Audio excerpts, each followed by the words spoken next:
While it may be difficult to perceive, the internet is a vast communication center for over 86% of the populated world, connecting the busiest cities to villages of only 4 or 5 people. And considering the mass amount of business transactions that take place, as well as social media interactions and just general communication, it stands to reason that the internet as a whole would have some sort of centralized owner keeping everything running, whether it be a government or a corporation, or hey, even a team of really devoted internet elves. But the question of who owns the internet is likely more fascinating and nuanced than you ever expected. To break down internet ownership, you have to look at it in specific terms. As it stands, the force that is the World Wide Web, as in the massive, broadest definition of the internet as a functioning, connecting entity filled to the brim with information, does not have a singular owner. This has obvious benefits, in that it ultimately keeps the idea of internet usage free to everyone, without prejudice.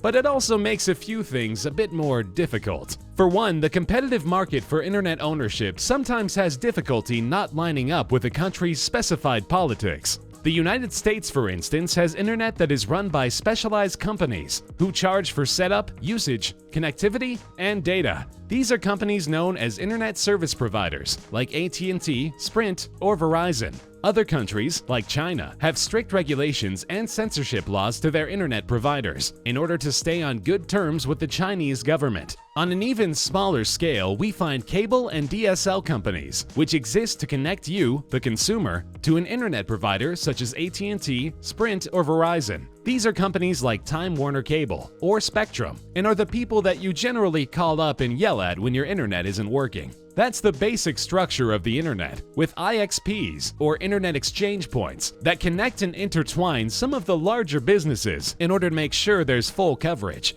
And yes, that means lots of big money trading hands in very secretive deals.